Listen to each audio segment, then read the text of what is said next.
The Honourable the Minister for Children, Seniors and Social Development. Hear, hear. Thank you, Mr. Speaker. I stand in this honourable House today to thank the residents of the district of Placentia-St. Mary's, my committed team of volunteers and my family, especially my husband Judd, for working alongside me through a 2-year campaign leading up to the election of 2015. I was born at the Cottage Hospital in Placentia in 1967 to Marina Power and Patrick Gambin, and I am the older of 2. My brother Sean is 1 year and 4 days younger. Sean is a retired Navy officer. I am the mother of 2 children, Victoria and Craig. My older Victoria, who was on the Dean's list for most of her academic days, graduated from Memorial University in the spring of 2016 and is presently endeavouring to further her education. My younger child, Craig, will be dependent on us for many years to come. I have no doubt that it is the lessons I have learned in raising Craig that has fueled my passion for politics. I strongly believe that everything happens for a reason, and at a very young age I embraced all opportunities and challenges that came before me. I was a lucky child, raised by 2 parents and 4 grandparents. My grandparents, John and Jane Gambin, John and Aggie Power, had a significant influence on my life. Born the first grandchild to my grandparents Gambin and the only granddaughter for 9 years, I could do no wrong. Born the second grandchild to my grandparents Power and a grandchild that spent many weekends and summer holidays with them, I was given the opportunity in life that many do not get. The value of growing up listening to stories, poetry, and the advice of these 4 seniors cannot be measured. My grandmother Gambin was a strong supporter of the Honourable Joseph R. Smallwood. She had to leave school at the age of 9 years old in Outport Davis Cove to care for her 4 siblings after her mother died, and she often told me a story about her belief that Joey Smallwood helped take people out of poverty. Both Mr. Smallwood's and the Pope's pictures hung on her living room wall, and we children were permitted to look but never to touch. That picture of Joseph R. Smallwood was passed on to me by my father, and it sits on the mantel in my home office.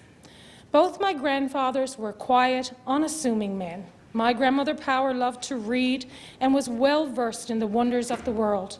She was a very open-minded and compassionate woman. As a teenager, during my summer holidays, I would often wake to my grandmother serving breakfast to people who were complete strangers to me. My grandmother often said that kindness and compassion for your fellow neighbour were free. I will say it again, I was a lucky child. It is fitting that today I hold the title as the Minister of Children, Seniors and Social Development. I'm not the first person in my family to be a member of government. My great-great-great-uncle, John W. English from Branch, St. Mary's Bay, was a member of the Colonial Parliament.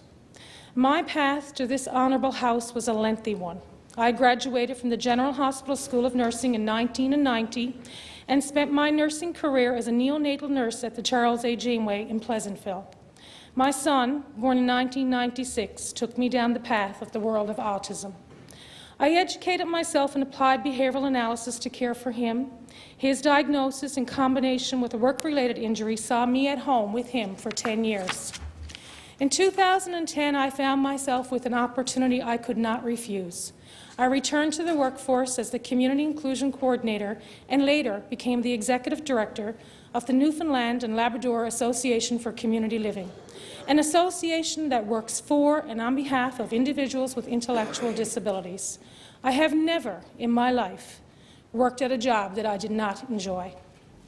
A volunteer is a person who donates his or her time or efforts for a cause or organization without being paid. I would argue from my experience as a volunteer in over 14 organizations that volunteers gain immensely from their experiences. On entering politics to balance this life with my home commitments, this is the first time since I was 5 years old that I am not engaged as a volunteer, and I can assure you that I plan on returning to that role someday. I have mentioned my son twice so far, and thus I find it fitting to tell you why. I'm somewhat certain that without the advocacy skills that I gained in fighting for his right to an inclusive education to the best of his ability, that I would not be here in this House. My son was diagnosed with classic autism just before his 3rd birthday and is the oldest child in the province to have gone through the government-funded ABA, Applied Behavioral Analysis Therapy Program. We worked with Dr. Philip Ziaslo out of Montreal and Dr. Carol Navolta out of Boston. We will be forever grateful to the Government of Newfoundland and Labrador for allowing us that opportunity.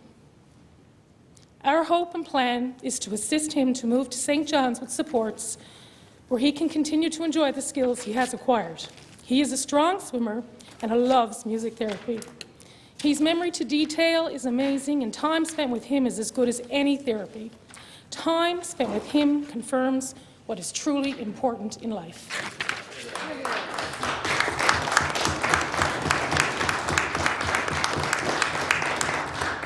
The district of Placentia-St. Mary's in Trinity South is almost 4,000 kilometres in size, with homes and cabins almost everywhere you turn.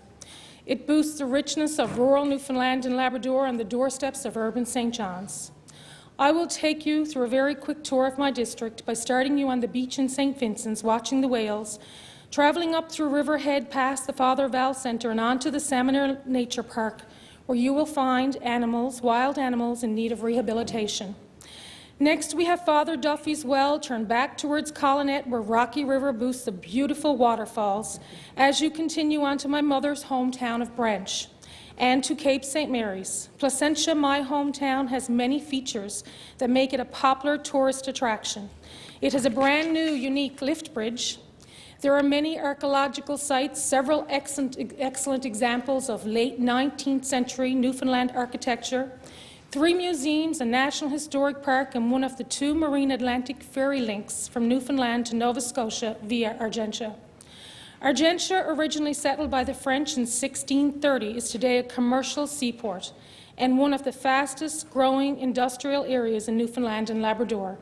From Argentia, we passed through a number of communities to arrive at the fishing village of Ship Harbour, where on a warship in this very harbour, the concept of the United Nations originated, when a meeting was held between United States President Franklin D. Roosevelt and British Prime Minister Winston Churchill in August of 1941.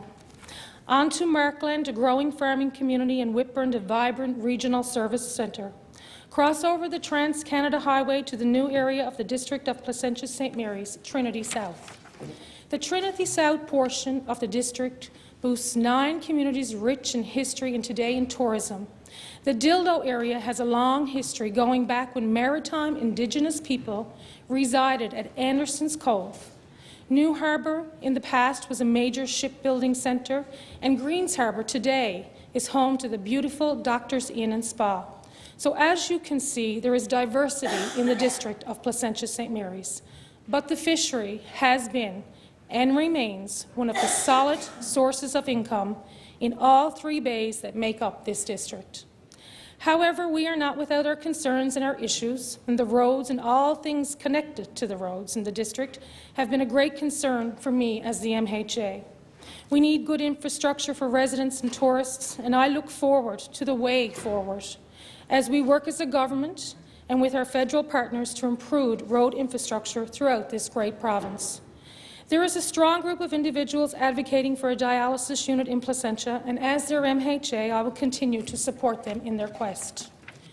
Previously, as Executive Director for Community Living, and more recently, since becoming the MHA, I have met with many aging parents in my district who are caring for their sons and daughters with disabilities.